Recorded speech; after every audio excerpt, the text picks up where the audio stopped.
They came to the church shouting the Quran in the middle of a sacred service, and no one expected what happened next. Could one single act of faith change everything in a room full of strangers? The church was quiet, filled with soft light from the tall stained glass windows.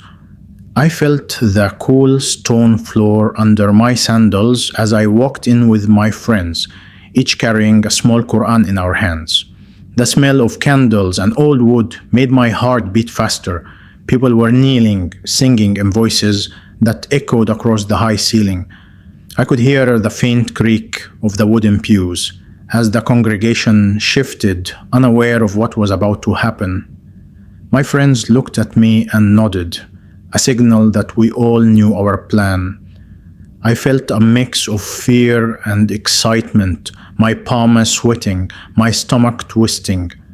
I whispered a verse under my breath, trying to steady my racing heart. As we stepped to the front, I could see the priest raising his hands, his voice calm, calling people to prayer. The music swelled, with the organ vibrating through the stone walls, and for a moment I froze. The sound was beautiful, almost like it pulled at my chest. Then we began to shout the Quran verses loud and clear. The church went still. Every eye turned to us. I could see faces frozen in shock, some angry, some scared, some curious. The echo of our voices bounced off the walls like rolling thunder. I felt my chest tighten, my voice shaking with every word. The congregation whispered among themselves, the low murmurs growing louder, then suddenly stopped as the priest walked slowly toward us. He did not yell, he did not push us away. He simply stood there, calm and steady, his eyes fixed on me, almost like he could see my heart. I felt something in that gaze, something I could not name, an energy that made my hands tremble. My friends began to fidget, nervous now, glancing at each other. I took a deep breath, trying to finish the verse, but the sound caught in my throat. The priest raised one hand, slowly, and the air seemed to change. It became heavy, thick, like it held all the questions and fears in the room. My heart pounded so loudly, I thought everyone could hear it. The candles flickered, though there was no wind, and a strange warmth spread through my chest. I felt my knee buckle slightly, like my body was bending to something bigger than myself. People began to whisper prayers, some quietly reciting their own words. I realized the voices of the congregation were not angry anymore. They were trying to understand, trying to reach us. My friends stopped shouting, unsure, their faces pale. I stood frozen, my Quran clutched to my chest, listening to the heartbeat of the church, feeling every breath of everyone in the room. And then, in that perfect silence, I felt a pull, a question that rose up from somewhere deep inside me. Could this act, this defiance, this faith, this disruption change the lives of everyone here forever? The church felt different now. The organ had stopped, and only the soft hum of the congregation filled the air.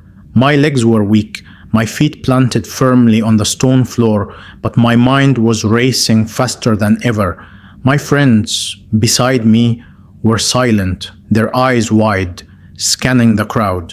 I could feel their fear, and a strange pull of responsibility pressed on my chest. Every person in the church was staring, their faces a mixture of shock, anger, and curiosity. I heard whispers, some questioning, some muttering prayers, and my heart pounded so loudly, I was afraid it would give me away. I could smell the wax from the candle, sharp and sweet, mixed with the scent of old wood and polished stone. I tried to speak, to explain our presence, but my voice faltered. My throat felt dry, as if the words were trapped inside me. The priest walked closer, his steps soft on the stone floor, yet his presence filled the room more than any words ever could. I noticed how the light caught his white robe, making him almost glow. The warmth I felt earlier grew stronger, and I could see it reflected in the eyes of a few churchgoers who had stopped whispering.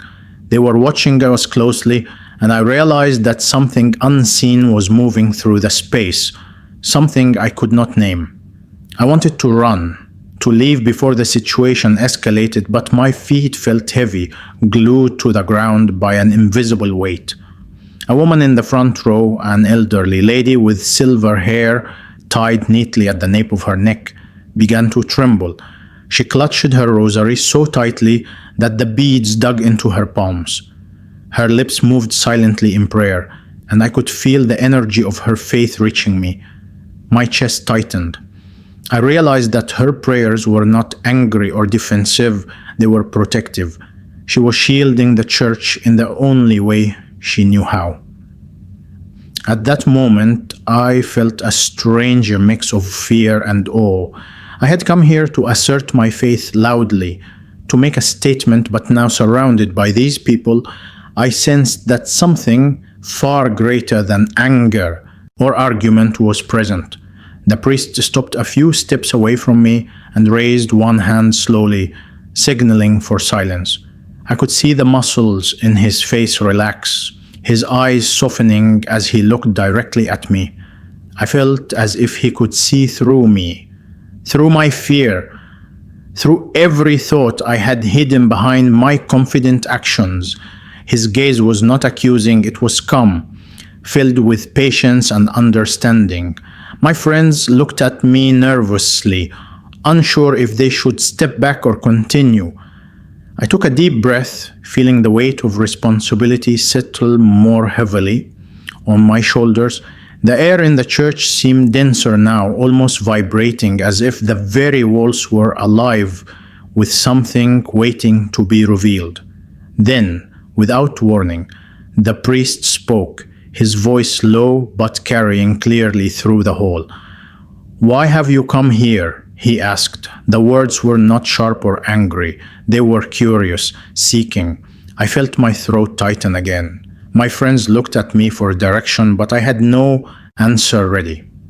I could feel every eye in the room on me, and my mind raced with 1,000 thoughts at once. I wanted to speak about our faith, about the Quran, about why we had come, but the words that formed in my mind were small, fragile, easily lost in the weight of this moment. I finally opened my mouth, my voice shaking. We wanted to share our words, our faith, I said. The sound of my own voice startled me. It felt alien, exposed. I could see the priest nod slightly, not in agreement, but in acknowledgement. "Faith is personal," he said, his tone gentle.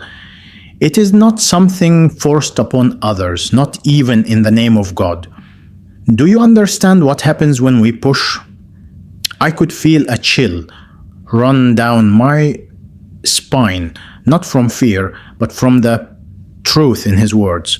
I had never considered that faith might be received differently, that belief could not be forced or shouted into hearts that were not ready. My friends shifted uncomfortably, their hands gripping their Qurans tighter, and I realized we had come expecting confrontation, but instead we were facing reflection. Suddenly, the warmth in the room shifted, turning into something heavier, more intimate. I felt a presence behind me, almost like a hand on my shoulder, guiding me, urging me to look beyond my own certainty. I turned slightly, but no one was there. I felt my heart race faster, each beat echoing in my ears. My eyes scanned the room and saw a young boy, maybe 8 or 9, clutching a small wooden cross, staring at me with wide eyes. He looked neither angry nor afraid. He simply looked with understanding, almost pity, and I felt an unfamiliar tug in my chest, as if he could see the turmoil inside me that no one else had dared to acknowledge. My mind flashed back to our journey here, the preparation, the chance, the conviction that we were defending the truth. Every moment, every step suddenly felt fragile, like standing on the edge of a cliff where the ground could give way at any second. I realized that church was not a battleground. It was a space alive with something sacred, beyond our comprehension, beyond our arguments. And in that realization, I felt fear and curiosity collide. What power was in this place that it could hold all our voices, our faith, and still remain untouched? The priest began walking back slowly toward the altar, not dismissing us, not condemning, but simply continuing his service. The congregation followed, some returning to their prayers, some staring at us with awe. The tension did not leave me. It tightened further, like a rope pulling at my chest. I could feel my friends shrinking beside me, their confidence faltering. I felt a deep question rise in my mind, louder than my own heartbeat. Could our act, meant to proclaim truth, actually be a doorway into something we had never understood, something far greater than our fear or certainty? The boy with the cross looked at me again, and this time I felt a direct pull on my heart, a quiet insistence that I could not ignore. It was not anger, it was not judgment. It was a silent call to see beyond my own understanding, beyond the Qur'ans in our hands, beyond the chants we had prepared. I felt something shift in my chest, a warmth and pressure at the same time, as if the air itself was alive, moving around me, breathing with me. My friends did not notice it. They were still frozen in fear, but I could feel it. I could feel the first crack in my certainty. The candles flickered again, though the windows showed no wind. I could smell the faint smoke, but there was no fire. I realized the room was holding its breath, waiting for me to respond. I took a shaky breath and whispered another verse from the Quran, but this time it was quiet, internal, a prayer not shouted, and in that moment I felt the tension in the room ease slightly. The congregation's whispers softened, the boy's eyes stayed on me, and the priest's gaze seemed to acknowledge my silent words. It was as if the church itself had noticed the change, the shift from force to reflection, from loud proclamation to quiet acknowledgement. I looked at my friends. Their faces were pale, their eyes wide.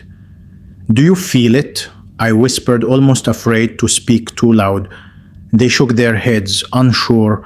I realized that I alone had felt this strange presence, this awareness of something beyond our plan. The priest began speaking again, his voice gentle, full of warmth. The words were familiar, yet strange, and I could feel their weight settle into me.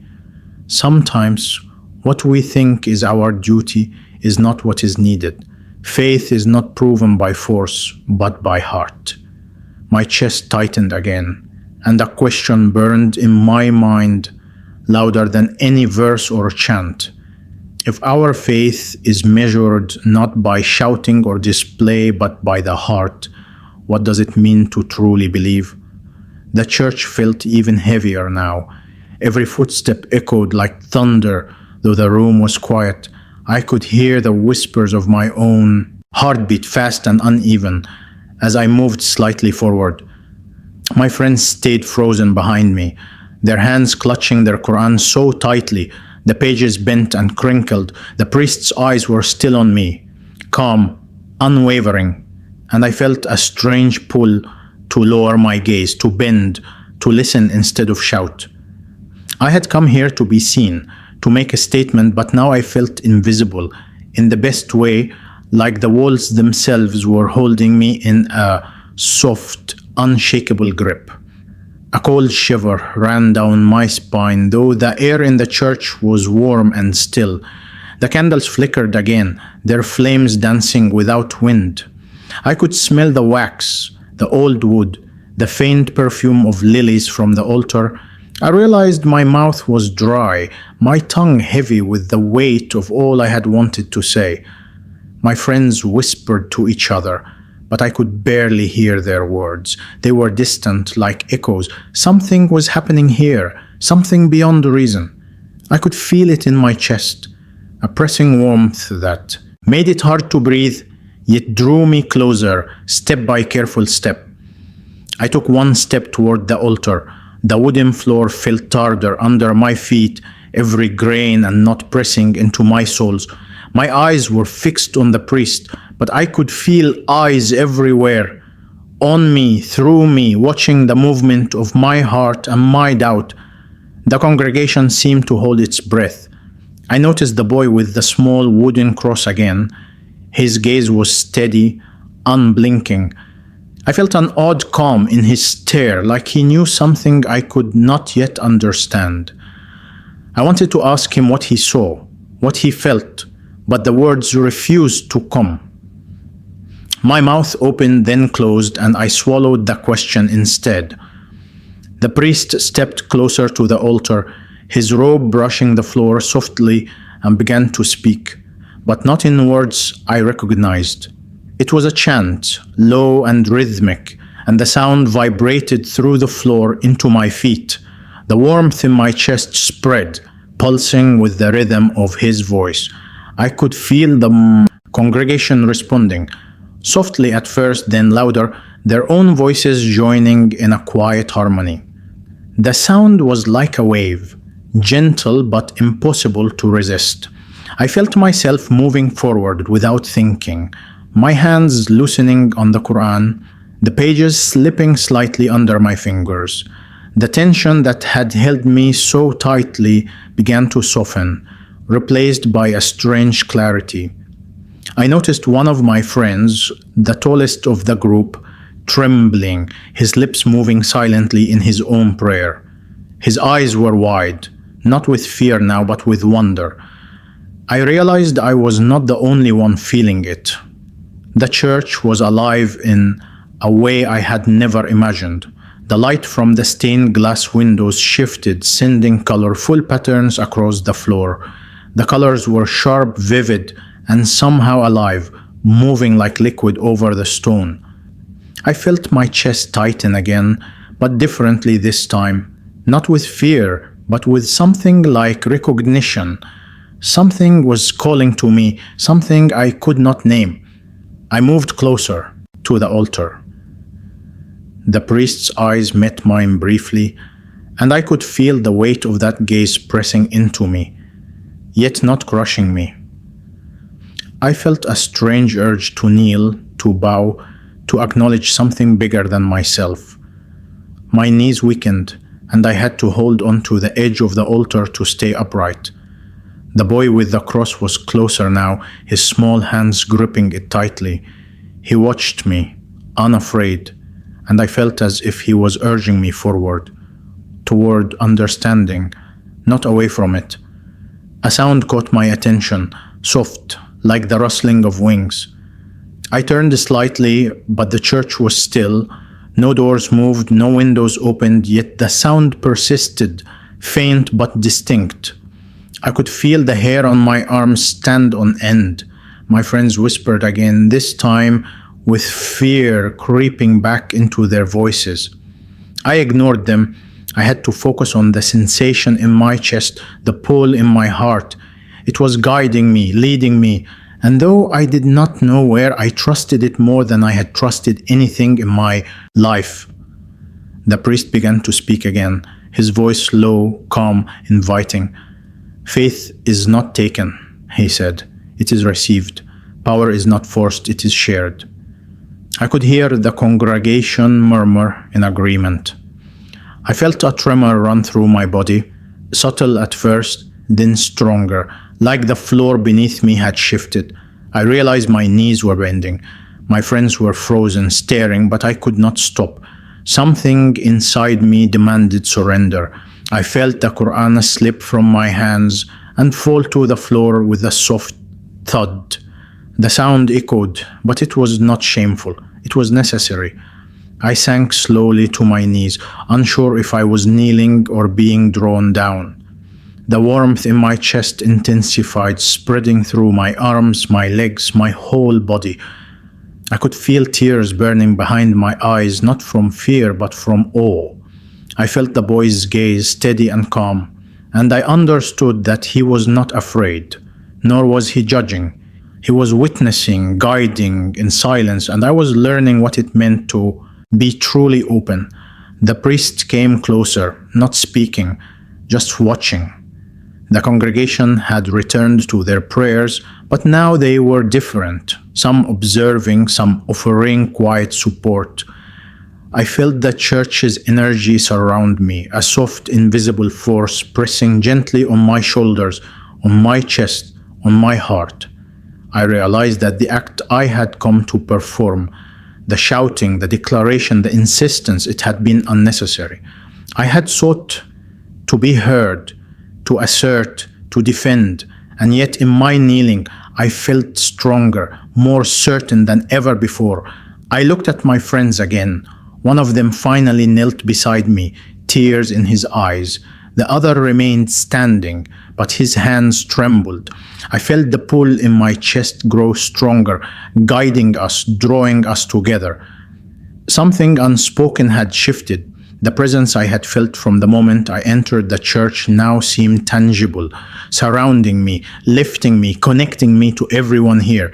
I realized it was not anger, not fear, not judgment. It was invitation, and it demanded response. The boy's eyes met mine once more. I felt a quiet urgency, a question rising in my heart.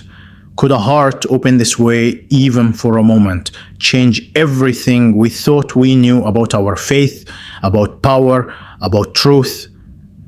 The church seemed to breathe around me. I stayed on my knees, feeling the wood of the floor press against my palms, the warmth from my chest spreading down into my legs. My friends were closer now, one kneeling, the other frozen but trembling with uncertainty. I could smell the candles more strongly, the scent sharp and sweet, mixed with the old stone and polished wood. Every sense was alive, tuned to something I could not name.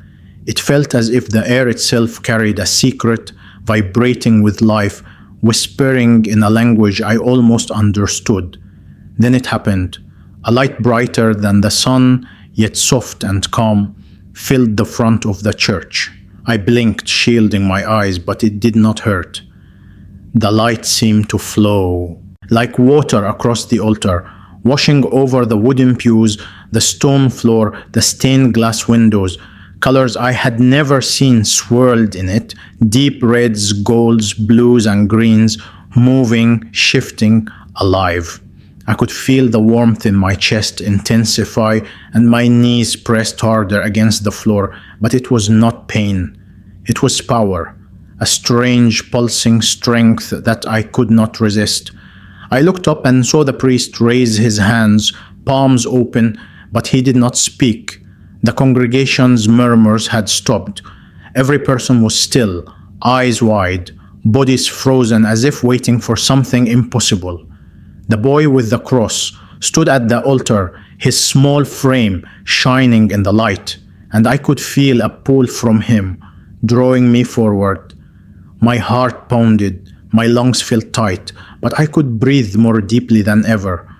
The Quran lay forgotten on the floor, the pages trembling, as if alive, and I realized I no longer needed it to hold me. The light shifted, forming shapes faint but recognizable. Angels, or something like them, seemed to hover just above the altar, wings stretching wide, shimmering like glass. I wanted to speak, to shout, but my voice had left me. Instead, I felt the sound of 1,000 whispers inside my chest, not loud, but clear. "Peace," they said, "receive it." My friends clutched each other's hands, their eyes glistening with tears. I could see the disbelief on their faces, the fear, and yet beneath it, a spark of wonder, the same feeling pulsing through me. The priest stepped closer, his robe brushing the floor softly, but the light flowed around him, not over him. He extended a hand toward me, not commanding, not judging. My knees shook, and I moved forward, drawn by a force stronger than my own will. The warmth in my chest was unbearable now, yet comforting. I could feel something inside me breaking apart. All the doubts, the anger, the pride I had carried, they melted away like ice under the sun. My vision blurred, but in the blur, I saw the congregation, the priest, my friends, and even the boy with the cross, all bathed in the light. Suddenly, the air was filled with sound, a low, harmonious hum that seemed to come from everywhere at once. The church itself vibrated with it. My knees hit the floor harder as I sank fully, hands pressing into the wood. I felt tears run down my face, hot and unexpected. My friends began to weep too, silently, their bodies trembling with the power of what we were experiencing. I felt a connection not just to them but to everything, the walls, the light, the air, the sound. It was as if the world itself had paused to witness this moment. The boy stepped forward, placing his small hand lightly on my shoulder. The warmth radiated from him like the light, and I felt something unexplainable settle in my chest, a peace I had never known. I realized then that my shouting, my defiance, my insistence had been unnecessary. The power I had sought through words, through challenge, through assertion, had been here all along, waiting for surrender, waiting for recognition. I bowed my head, letting the pull of the light and the warmth of the boy's hand guide me. Time seemed to stop. Seconds stretched into minutes, or perhaps hours, I could not tell. The light began to dim slowly, fading, but the warmth remained anchored in my chest. My friends stayed on their knees, exhausted, shaken, yet transformed. I felt a shift inside myself, a change that would never fully fade. Something had entered my heart, something alive, powerful, and gentle all at once. The boy stepped back, his small figure glowing faintly as the light receded completely. The congregation exhaled together, a collective release, and the hum faded into the quiet of the church. I raised my head and saw the priest, smiling softly. His eyes held no judgment, only acceptance. My friends looked at me, and I could see the same realization mirrored in their faces. We had come to challenge, to assert, to defend, but we had been met with something far greater than our expectations. I felt my chest tighten with emotion, unable to speak, yet knowing words were no longer necessary. The presence, the light, the warmth, they had spoken in a language older than words, and we had understood. I glanced at the Quran on the floor. I picked it up gently, but not with the same grip as before. It felt lighter now, not a tool of defiance, but a reminder of where I had been and how far I had come.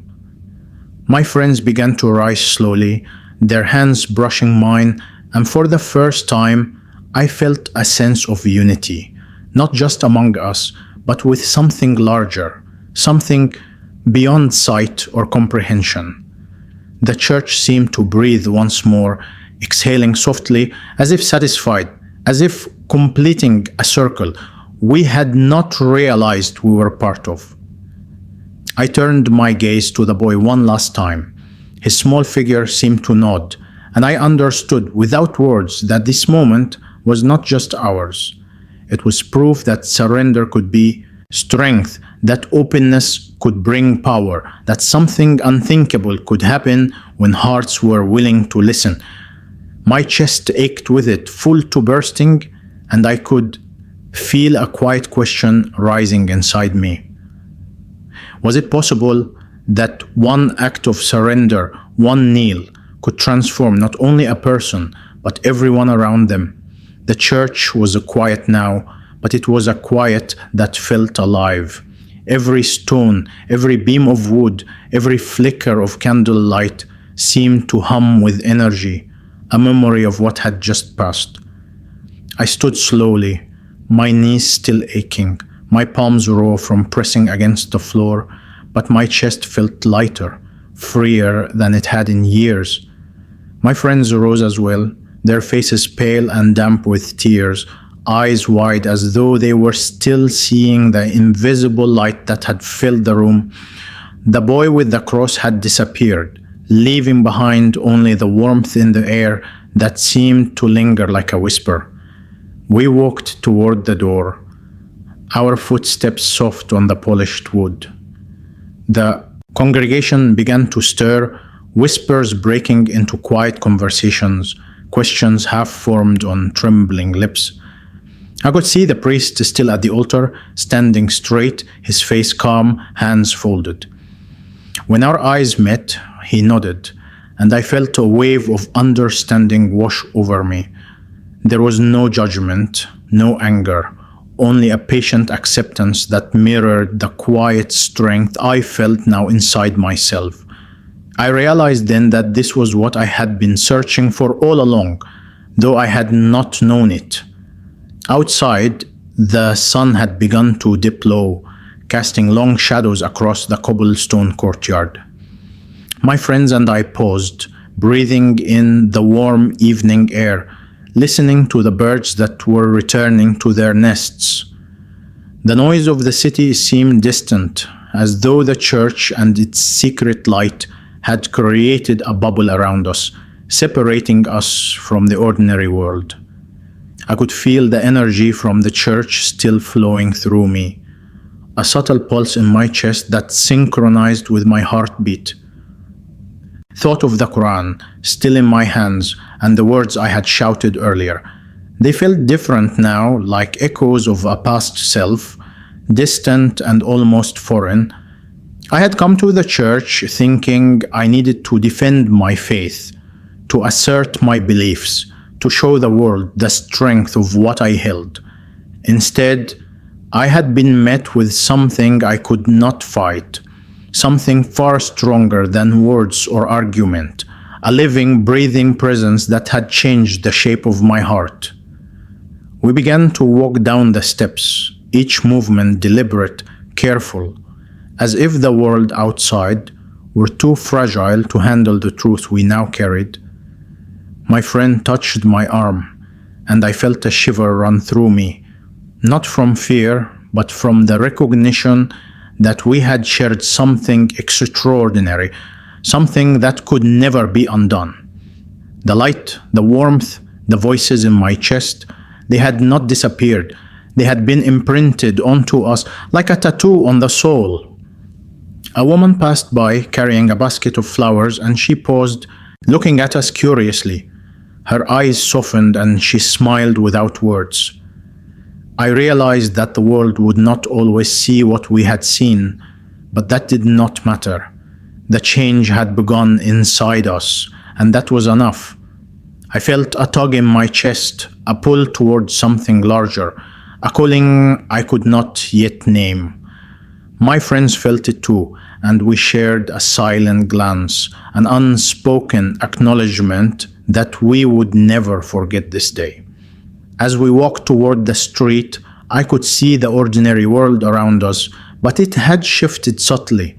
The colors seemed richer, the air sharper, the sounds more vibrant. I noticed the rhythm of people's steps, the patterns in the trees, the way sunlight hit the stone walls. Everything was alive, and I was alive in a way I had never experienced. I wanted to speak, to explain, but I knew words would fail. The only thing I could do was carry the feeling forward, let it guide every action, every thought, every breath. At the corner, a small boy ran past, chasing a stray dog. He laughed, a clear, ringing sound that filled me with joy. I realized then that life could be beautiful even in its simplest moments, and that beauty was part of the same presence I had felt in the church. My heart swelled with gratitude, a warmth that spread through my entire body. I could feel my friends smiling, each lost in their own reflection, each transformed in ways we could not yet describe. We paused at the edge of the square, looking back at the church one last time. The doors were closed, the stone walls quiet and still. Yet inside I knew the light had left a mark that could never fade. I lowered my gaze, holding the Quran gently against my chest. It no longer felt heavy. It felt like a companion, a reminder of how far I had come and what I had learned. I had entered the church with defiance, with certainty, with pride. I left with surrender, with wonder, with a heart unburdened and open. I thought of the question that had driven me here, the doubts, the fears, the certainty I had clung to like armor.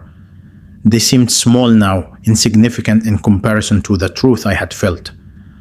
I realized that understanding did not always come from arguing, from proving, or from shouting. Sometimes it came from kneeling, from listening, from letting the impossible happen. The experience had shown me that power was not in domination, but in openness, in humility, in the willingness to be changed. The sun dipped fully below the horizon, casting the city into shadow. Streetlights flickered on, casting pools of golden light across the cobblestones. My friends and I began to walk home slowly, each step measured, mindful. I felt a quiet certainty settling in my chest, a knowledge that would guide me for the rest of my life. The world was the same, yet it had shifted entirely. I was not the same, and neither were my friends. The church, the boy, the light, they had altered the course of our lives in ways we could never fully explain. As we turned the corner, I glanced back one final time, the church shrinking in the distance, its doors closed, its secrets intact. I whispered a silent question to the sky, a question that had been forming since the first moment of light and warmth. Could one act of openness, one surrender of pride, truly change not only my heart, but the hearts of everyone around me? And in that quiet evening, with the stars just beginning to appear above, I felt the faintest answer in my chest, a pulse of hope and certainty urging me forward into a life I had never imagined possible.